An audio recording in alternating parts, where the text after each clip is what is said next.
Fala, pessoal, o concurso da Receita Federal foi suspenso nos 45 do segundo tempo e eu estou aqui com 3 aprovados para auditor que estão lá no curso de formação da Receita Federal e que estão vivendo tudo isso, uma situação muito dramática, né? Uma situação muito complicada. Felizmente, no meu concurso eu não passei por nada disso, né? Foi tudo bonitinho, a nossa preocupação maior, na verdade, foi porque era ano eleitoral, então o nosso concurso tinha que ser homologado antes do início do período eleitoral, porque senão a gente só ia tomar posse no outro ano.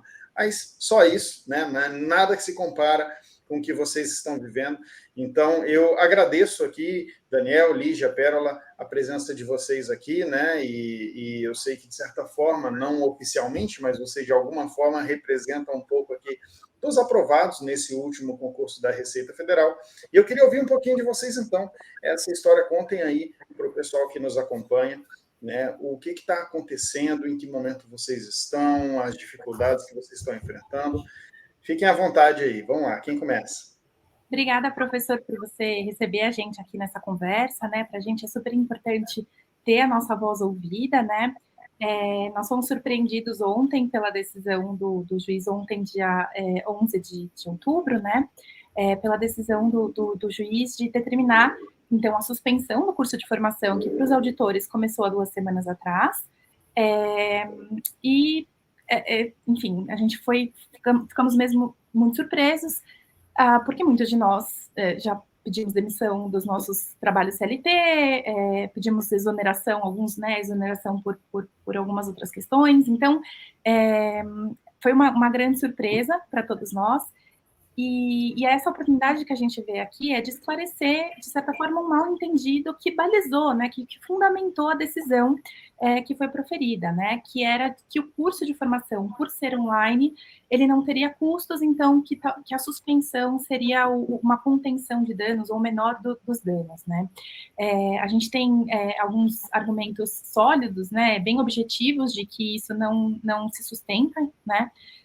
O nosso curso ele é online, mas ele é um curso síncrono, né? Então nós temos que estar logados em salas específicas, né? Nós estamos divididos em turmas, enfim, são 8 horas por dia de curso, né? Então é incompatível com qualquer outra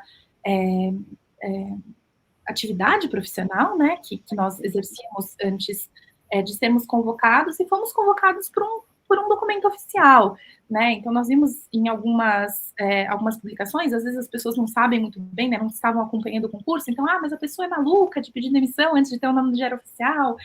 Nós fomos convocados por um edital do curso de formação, nos chamando a estarmos aí das 8 às 18, né? Por 40 dias, então também incompatível aí com férias ou outros meios, né?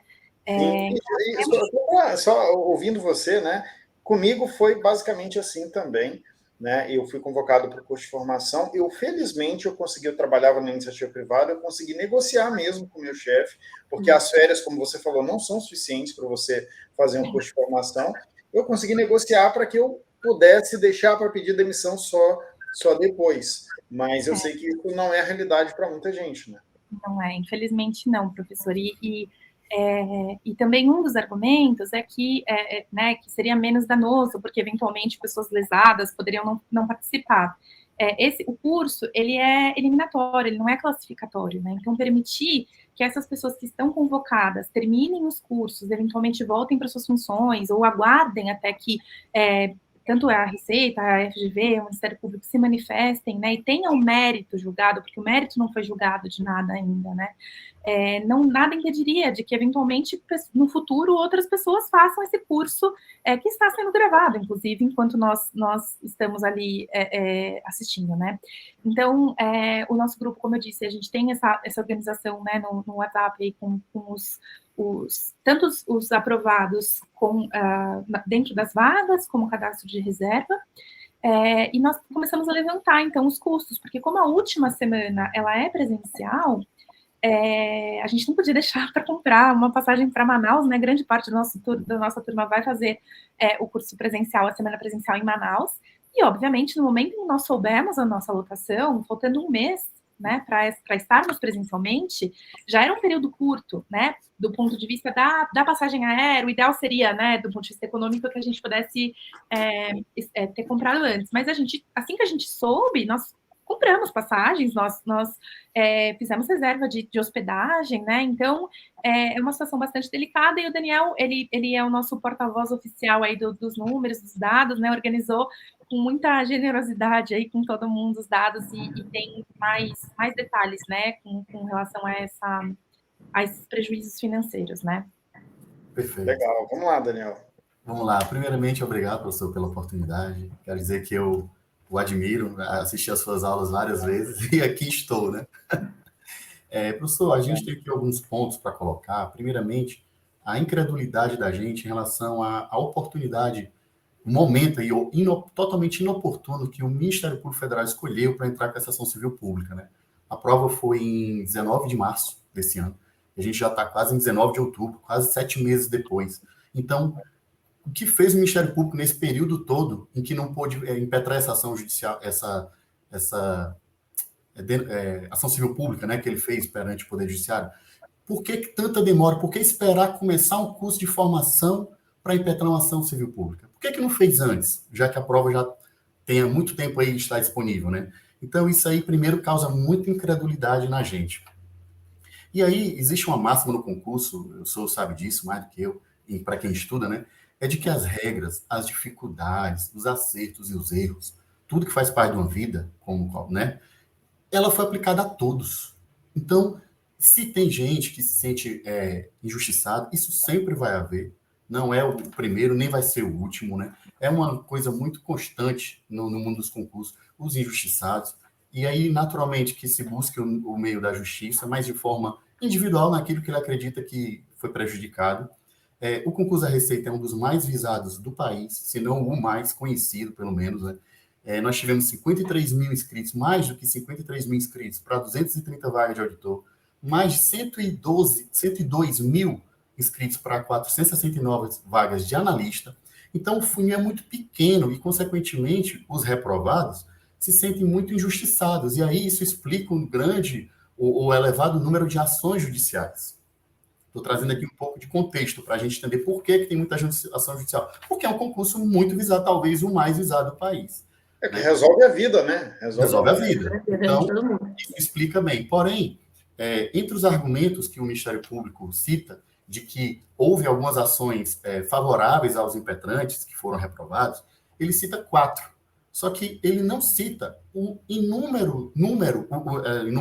elevado número de ações individuais que foram denegadas. Então, inclusive a sua grande maioria, cerca de 80% daquilo tudo que foi impetrado na justiça, já foi denegado de cara pelo Poder Judiciário. Então, assim, o número que prevalece em termos de ações judiciais para este concurso, inclusive, é o de denegação, é o que prevalece no Poder Judiciário. Alguns poucos casos de uma obtenção ali de vitória provisória, que não é nada definitivo, né? É o que está embasando a ação civil pública do MPF. Então, acho que o próprio MPF também não foi instruído na sua totalidade em relação aos dados.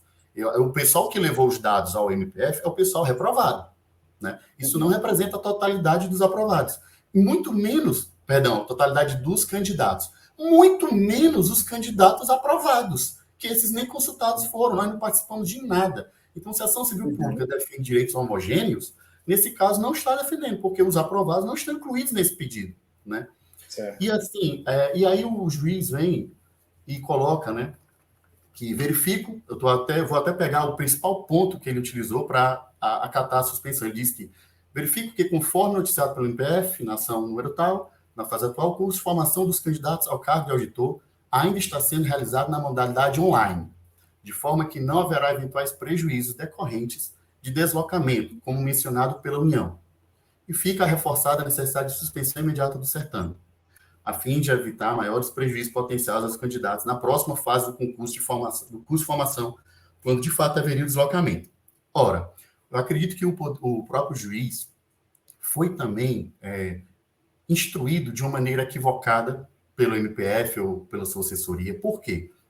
Porque nós temos muito custo já com este curso de formação. E a gente levantou de ontem para hoje, né, de forma expressa, óbvio, né, devido à urgência do caso, mas a gente pediu para cada aprovado que está no curso de formação informar o quanto gastou com a fase presencial, porque esse curso de formação ele é híbrido. Ele não é online, ele é híbrido. Ele começa online, mas ele termina presencial, em um polo em cada uma das regiões geográficas do Brasil. Então, tem um polo em Manaus, um em Recife, um em Brasília, um em Curitiba e em São Paulo. E as pessoas foram, nós, 230 auditores, futuros auditores, fomos divididos em 5 turmas, onde cada um vai para um polo. Isso foi definido semana passada. Ao definir o polo, todo mundo já buscou, que é daqui a um mês, menos de um mês, né? Todo mundo buscou hospedagem e passagens aéreas. Para o senhor ter uma ideia, o custo que o senhor juiz acredita que não exista, porque ele foi instruído, municiado dessa forma, está, professor, atualmente em R$367 mil. R$367 mil dos aprovados convocados. Por quê? São R$243 mil com passagens e 124 mil com hospedagem. E nem todo mundo comprou ainda. Quer falar, Lígia? Eu queria colocar um ponto, só para a gente entender a dimensão do valor, né? Porque 367 mil para uma pessoa pode parecer muito, para outra pode parecer não relevante. Mas só para a gente entender e colocar no mesmo parâmetro, em aspectos comparáveis, a multa que o juiz atribuiu à FGV pelo não cumprimento seriam R$10 mil por dia de curso de formação. Para nós completarmos o curso de formação, faltariam 30 dias. A gente sabe que não é dizer que a FGV vai descumprir a ordem judicial, a gente sabe que é muito além da multa, né? Tem toda uma questão de desobediência, mas só para a gente colocar num paralelo, a gente está falando de uma multa total que o juiz mediu em 300 mil de uma instituição do porte da FGV, e a gente está comparando com pessoas civis, né? CPFs, que somados gastaram mais do que isso, né? E isso aqui, professor, a gente só está computando quem já efetivamente teve um gasto, tá? A gente sabe que, eventualmente, vão ter gastos com alimentação, com transporte, eventualmente, da pessoa da casa dela até o aeroporto. Isso a gente não está considerando nesses 300 mil, a gente só está considerando aqueles gastos que as pessoas já tiveram porque foram convocadas por um instrumento oficial, né? Por um edital de convocação. Né? Então, acho que isso era o ponto que eu gostaria de trazer aqui, Daniel, só para complementar e trazer esse contraponto do que a gente está falando de 300 mil. Perfeito. O nosso objetivo aqui, professor, é demonstrar claramente que há um custo alto, sim, em contrapartida à condição que o juiz colocou na sentença de que, tendo em vista que não há custo, posso suspender para avaliar melhor. Não, não é verdade. Há um custo muito elevado. Então, além desses que eu citei, de 367 mil dos candidatos que já gastaram com passagem e hospedagem, e ainda tem outros que não compraram ainda, mas que vão comprar, né? Ainda, além desses, tem um mais grave de todos os custos. Alguns colegas nossos que tiveram que pedir demissão ou exoneração dos seus empregos ou cargos. E nós computamos para auditores, até o momento, 19, porque nem todo mundo ainda respondeu, foi muito rápido de ontem para hoje. 19 pessoas hoje estão desempregadas para fazer esse curso de formação. No analista, que começa semana que vem, segunda-feira, já tem 16 pedidos de demissão, comprovados com carta de demissão e tudo mais. E por quê? Porque a pessoa não vai pedir demissão no dia que começa o curso. Hoje é um feriadão, amanhã é sexta-feira, acabou, sábado, domingo, segunda já está todo mundo no curso, entendeu? Então, no mínimo, aí já tem 35 candidatos que foram altamente prejudicados da forma mais alta possível, né? Com a perda dos seus empregos. E aí eles teriam direito a metade de uma bolsa, a bolsa que corresponde à metade do salário, e que com essa suspensão não vai receber mais nada. Então, como é que fica isso? Quem banca o prejuízo dessas pessoas? Outro ponto, comparando essas 35 pessoas com, por exemplo, os quatro candidatos que o MPF cita na ação civil pública, ele dá exemplo de 4 que estão sendo prejudicados, né? Enfim, olha o tamanho do prejuízo agora causado pela suspensão para pessoas idôneas, de boa fé, que estão nessa condição de aprovado, porque conseguiram alcançar pontos de forma honesta, de forma ali pelo seu estudo, e que está sendo vítima de tudo isso, né? Então, se há alguma coisa com algum reprovado que ele se sente injustiçado, que ele tomasse a via individual da justiça, solicitasse sua via individual. e não o Ministério Público tomar as dores dos reprovados, colocando os aprovados e convocados numa situação de suspensão, o que, na minha cabeça, é totalmente descabido, né? Fere aí o princípio da segurança jurídica. Que segurança jurídica a gente está tendo? A gente teve um edital, como a Lígia bem falou, um edital oficial da banca convocando, depois de passar tanto tempo em que ninguém questionou, né? Por que o Ministério Público não questionou lá atrás? Agora, no meio do barco andando, ele vem questionar, acho que muito inoportuno. Queria colocar ainda, professor, o custo, que ele, né? Estou só complementando os custos que o juiz acreditava que não existiam, né?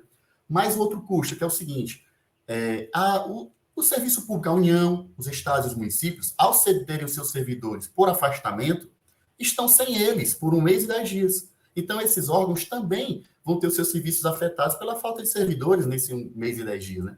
Tem servidores que não tiveram ainda estão em estágio probatório. E nessa forma, depois até a Pérola vai comentar melhor sobre esse aspecto.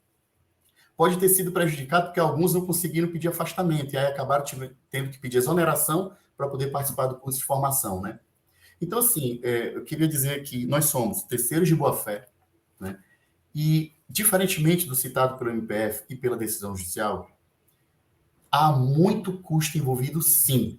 Há um elevado custo, isso em termos financeiros, sem falar no aspecto emocional, que muita gente está sendo afetada, né?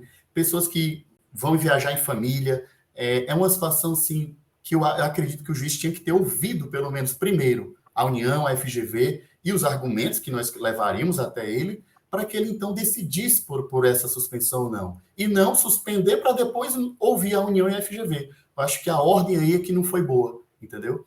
Eu acho que, em linhas gerais, era isso que eu queria passar. E só para encerrar, para também não se estender muito, os casos que ele falou, assim, temos casos graves de demissões até de casais, que vai ter essa ruptura, não vai ter de onde vir o dinheiro, porque perdeu a bolsa, não vai ter o curso, você teve que pedir demissão para fazer o curso de formação, empregados públicos que não têm a possibilidade de afastamento, igual um servidor público possui uma licença, quem está em estágio probatório muitas vezes também não consegue esse afastamento, apesar de ter jurisprudência, então acabou pedindo exoneração, né? Isso tudo numa etapa final, que é uma etapa final eliminatória. Então, a liminar que visa um não prejuízo, causar mínimo dano, está causando um dano maior do que se não fosse feita a não suspensão e decidisse o mérito ao decorrer.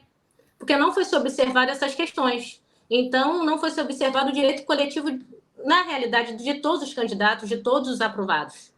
Só foi observado o direito coletivo de um grupo determinado, que não está sofrendo prejuízo nenhum, porque eles já estão reprovados, mas estão correndo atrás do direito deles. Mas nós já mudamos de, vamos dizer assim, de gastos. Nós estamos no gasto de curso de formação, pedindo licença, pedindo demissão, então já está tendo gasto de 300 mil. Eles não estão tendo gastos nesses níveis. E poderiam esperar, sim, e vai ter novos cursos de formação, a Receita sempre fala, quer nomear os excedentes, se possível, vai ter novos cursos de formação, eles poderiam entrar subjúdice, fazer novos cursos, não teria esse custo exorbitante que nós estamos tendo. Então, a inoportunidade da MPF acabou trazendo esse caos para nós, vamos dizer assim, né? Só que a gente tem muita confiança no Poder Judiciário, que vai encaminhar a situação da melhor forma possível. Pois é, Carol, porque vocês estavam falando, né? Agora que eu me toquei, já estamos em outubro, né? O ano passa, as coisas passam tão rápido, vocês, né? Tivemos aí de março até agora para o MPF vir realmente no meio do curso de formação, um momento realmente bem inoportuno, né? Uma coisa que eu me lembrei com vocês falando, tem um projeto de lei lá no Congresso, que é o projeto de lei o projeto da tal da Lei Geral dos Concursos Públicos. Sim. E ela tem um monte de bobagem lá, assim, para mim, um monte de bobagem, porque fica repetindo coisa que já é prática tão convencional, assim, que não vai mudar absolutamente nada, mas eles tocam, lá para o final, eles tocam nesse ponto, né, de que as decisões judiciais em concurso público, elas precisam levar em consideração as consequências, vai mais ou menos nessa linha, né? Tem que levar em consideração as consequências da decisão, né? Porque até o próprio direito civil hoje, né? Já fala disso, teve a emenda agora ali no direito civil, botaram novos incisos, que o juiz, quando faz uma decisão, ele tem que observar as possíveis consequências dessas decisões, né? E não se fez isso. Exatamente. Esse tipo de decisão, quando você não ouve a outra parte, né, você sempre corre esse risco, né, de não... Enfim, é uma pena. Eu espero que vocês consigam resolver isso, enfim. Não sei se algum de vocês quer deixar aí alguma palavra final para o pessoal. Eu gostaria, professor... pode ser, Lígia. Eu gostaria só de ressaltar mais uma vez que, como o curso ele tem 1 mês e 10 dias, uma empresa não segura um funcionário por 1 mês e 10 dias para fazer um curso, sabe? Isso aí, o seu juiz pode sim observar melhor, com mais calma. Ele, não sei se ele vai ver esse nosso vídeo, mas se sim, ele pode reconsiderar a posição dele, se quiser, inclusive, né? Observar que é um custo elevadíssimo e que pessoas, as empresas, tudo não consegue segurar 1 mês e 10 dias de curso de formação. Então, as pessoas tiveram que tomar uma decisão de vou sair da minha situação atual para uma nova porque eu vou ingressar no serviço público. E aí acontece tudo isso. Realmente, cadê a segurança jurídica? Precisamos ter segurança jurídica. Era isso. Eu acho que o último ponto que eu queria colocar só, professora, é que a gente poderia discorrer durante horas e horas sobre outros efeitos, né? A Receita Federal está aí para enfrentar a maior reforma tributária e o impacto imenso, né, de que isso vai trazer para os servidores que já estão lá nesse momento. A gente tem servidores que estão na fronteira há 10 anos esperando esses excedentes. O curso de remoção, o concurso, né, de remoção, ele acabou, as inscrições acabaram nessa semana para os servidores que já estão lá, né, já saíram as prévias, então os servidores já estão contando aí, se reorganizando também do ponto de vista familiar. A gente poderia passar horas discorrendo sobre inúmeros outros afetados por essa decisão de postergar um concurso, né? Mais uma vez, a gente volta a dizer que não é um ponto sobre aqueles que sentem que tiveram o seu direito ferido, né? Quem teve o direito ferido, que vá em busca de encontrar isso.